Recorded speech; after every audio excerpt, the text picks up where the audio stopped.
Kemudian yang keempat, menghindari riya. Dan yang kelima, menjaga niat supaya tetap benar dan supaya tidak keliru dalam melaksanakan amal soleh. Kaum muslimin yang dirahmati Allah, itulah pentingnya ikhlas sebagaimana yang dijelaskan oleh Imam Al-Ghazali. Kemudian bagaimana Al-Ghazali berpendapat tentang ittiba? Ittiba adalah mengikuti sunnah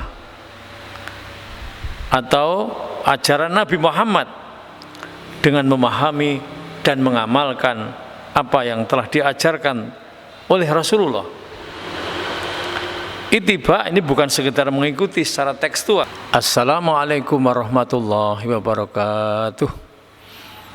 Alhamdulillah wa syukurillah, la haula wa la quwata illa billahil aliyyil azim. Wa qala Allah Ta'ala fil Qur'anil Karim, a'udzu billahi minasyaitonir rajim. Ya ayyuhalladzina amanu taqullaha haqqa tuqatih wa la tamutunna illa wa antum muslimun.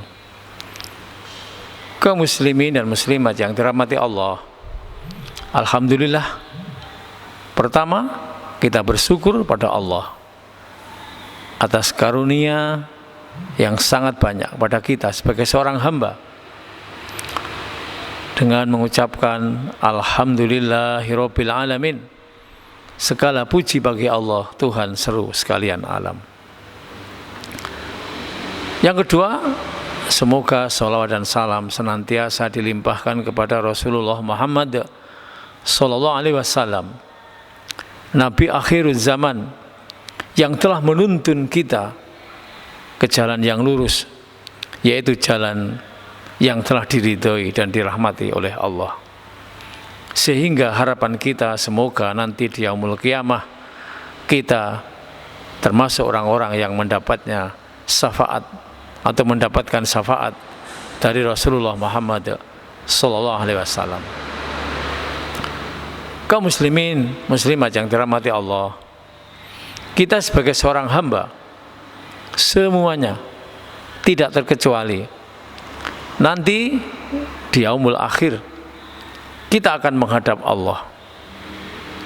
Kita akan bertemu dengan Allah, yaitu kita akan mempertanggungjawabkan amal-amal perbuatan kita di dunia. Tentunya semua yang kita lakukan tidak terlewatkan sedikit pun. Kaum muslimin yang dirahmati Allah, pertanggungjawaban kita ini akan dihisab oleh Allah Subhanahu wa taala. Apakah kita termasuk hamba yang dirahmati atau hamba yang dimurkai oleh Allah? Tentunya ini semua tergantung dari amal soleh yang kita lakukan. Insya Allah ketika kita berjalan sesuai dengan syariat-syariat yang ditetapkan, pastilah kita akan mendapat jalan yang dirahmati. Namun sebaliknya, ketika kita ingkar, ketika kita jauh dari syariat-syariat Allah, maka kita bisa jadi menjadi hamba yang dimurkai.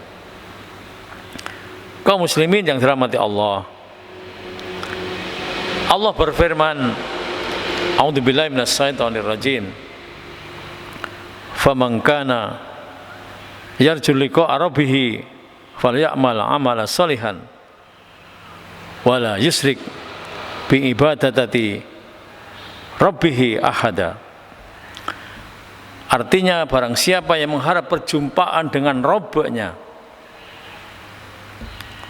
maka hendaklah mengerjakan amal soleh dan janganlah mempersekutukan seorang pun dalam beribadah kepada Allah. Quran surat Al-Kahfi ayat 110. Kaum muslimin yang dirahmati Allah, inilah sebuah perintah Allah supaya kita tidak mempersekutukan Allah, supaya kita tidak menduakan Allah. Karena Allah adalah satu-satunya zat yang berhak kita sembah, satu-satunya zat yang bisa memberikan pertolongan kepada hambanya. Maka dari itu kita dilarang keras untuk menyekutukan Allah Subhanahu wa ta'ala. Kaum muslimin, ada dua perkara yang menjadi rukun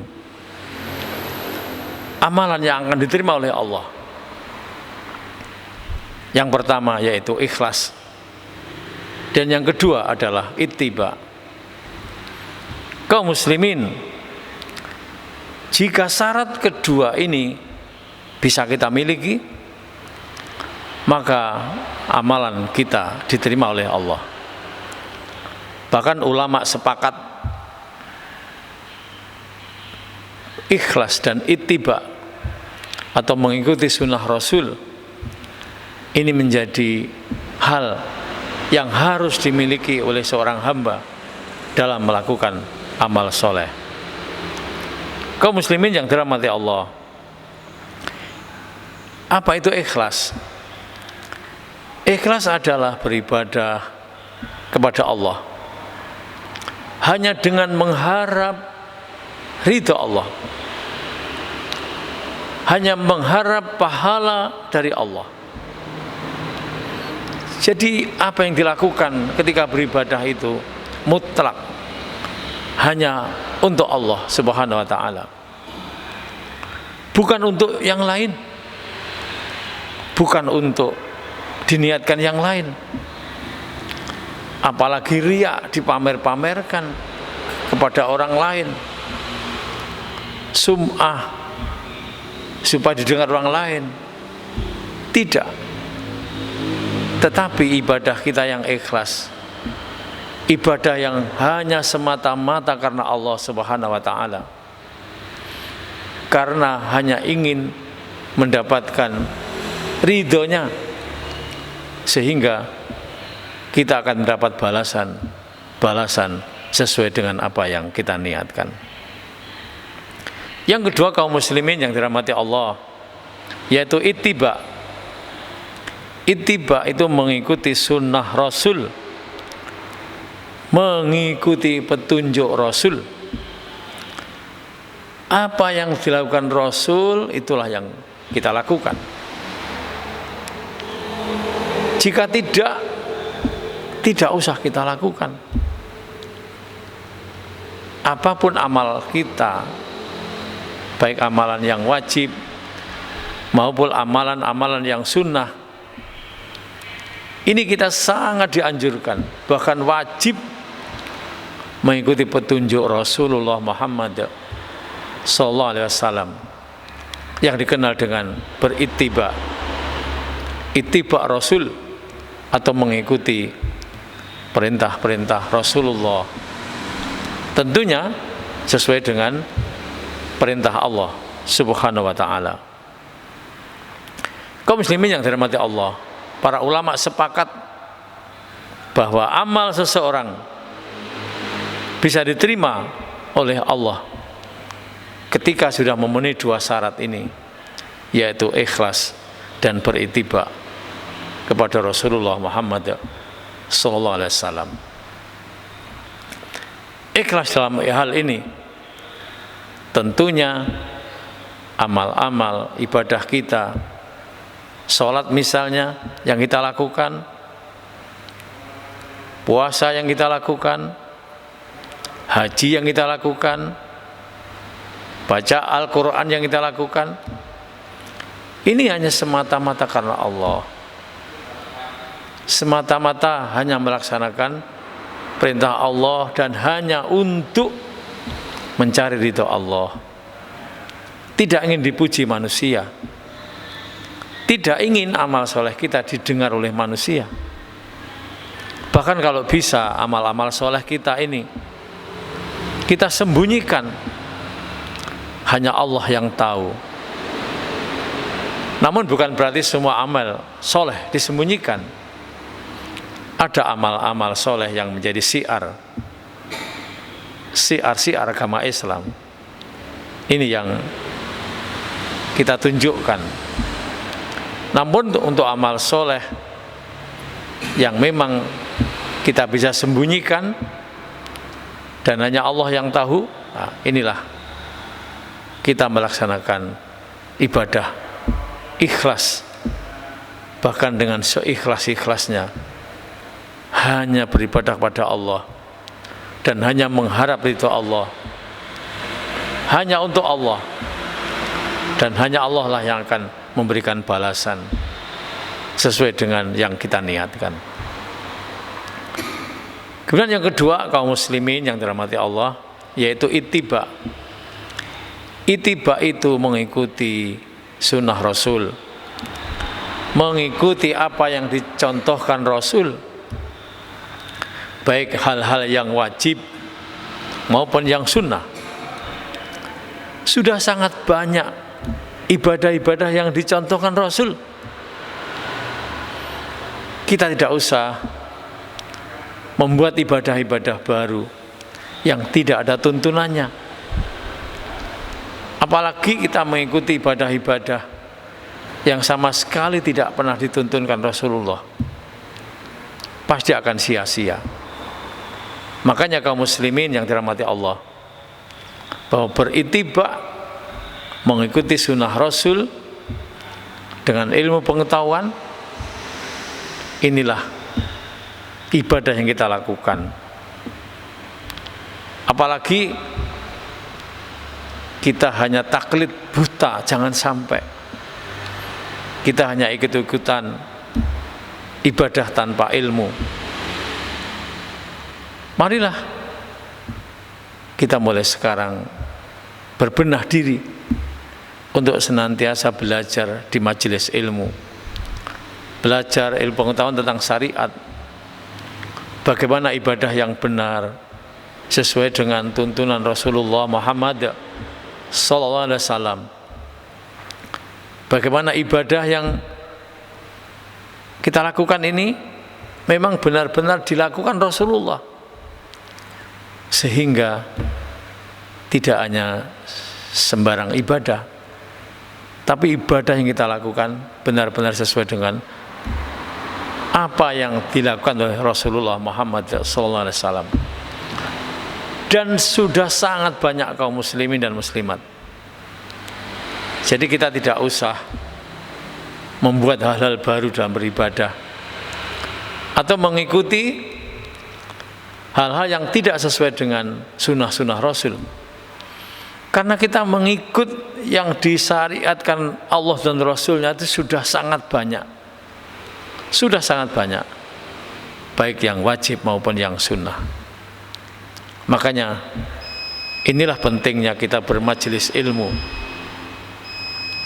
pentingnya kita selalu menuntut ilmu untuk mencari ilmu-ilmu tentang syariat, untuk mencari ilmu-ilmu tentang ibadah-ibadah kita, supaya ibadah yang kita lakukan ini benar sesuai dengan petunjuk Allah dan Rasulnya. Kaum muslimin dan muslimat yang dirahmati Allah, Imam Al-Ghazali menjelaskan bahwa ikhlas adalah keadaan di mana seseorang menjalankan segala perbuatan hanya untuk mencari ridho Allah, tanpa mengharapkan pujian atau imbalan dari orang lain.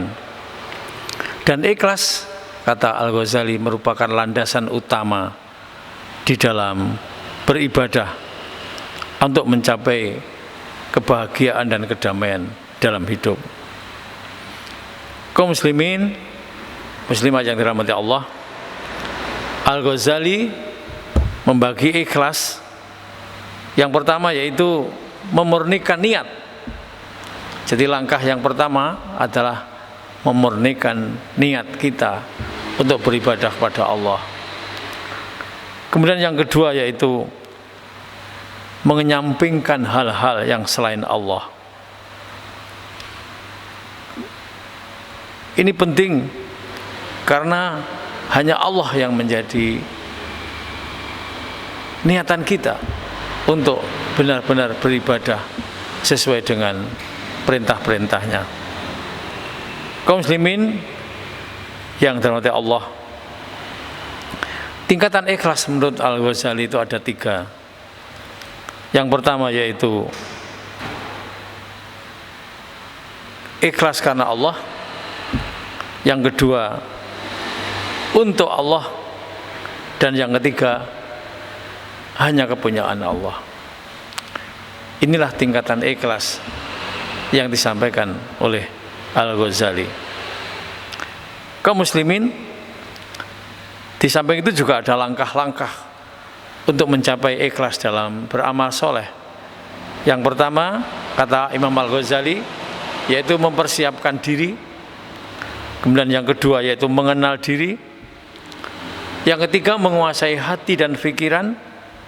Kemudian yang keempat menghindari riya.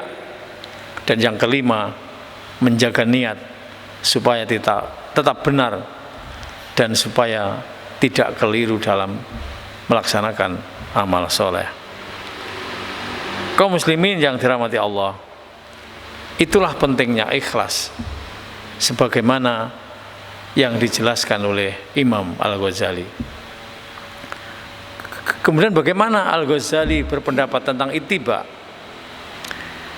Ittiba adalah mengikuti sunnah atau ajaran Nabi Muhammad dengan memahami dan mengamalkan apa yang telah diajarkan oleh Rasulullah. Ittiba ini bukan sekedar mengikuti secara tekstual, tapi juga memahami makna, memahami hikmah-hikmah dari ibadah itu. Al-Ghazali juga menjelaskan tentang pemahaman ittiba.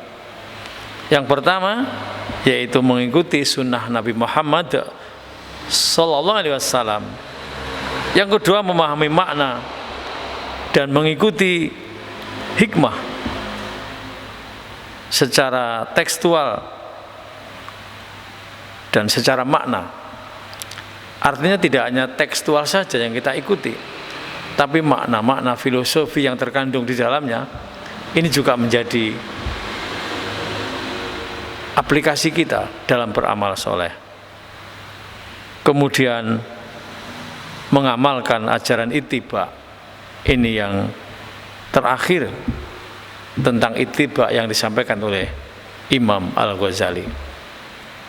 Jadi intinya kaum muslimin yang dirahmati Allah, di dalam beramal soleh kita sebagai seorang muslim ini harus berlandaskan 2 hal.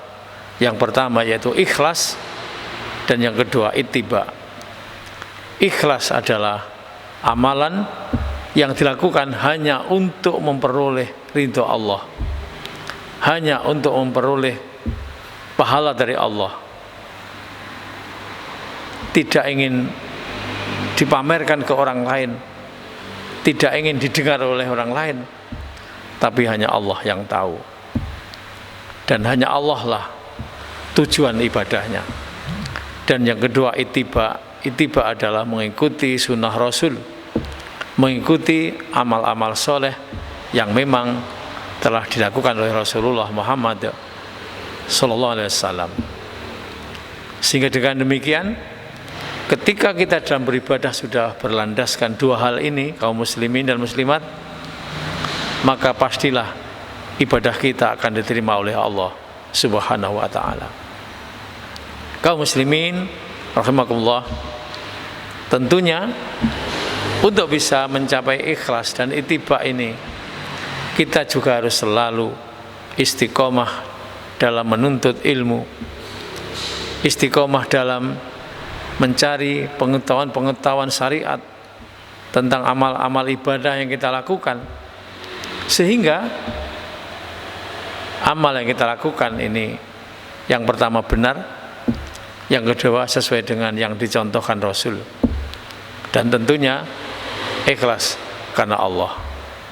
Kalau ini yang kita lakukan, kita persiapkan, insya Allah amal soleh kita tidak akan sia-sia. Amal soleh kita akan diterima oleh Allah dan nanti akan bisa kita pertanggungjawabkan di yaumul qiyamah. Tentunya dengan keputusan Allah akan menempatkan kita di jalan orang-orang yang dirahmati oleh Allah. Kaum muslimin, muslimat, pemirsa yang dirahmati Allah, demikian sekilas tentang ikhlas dan ittiba.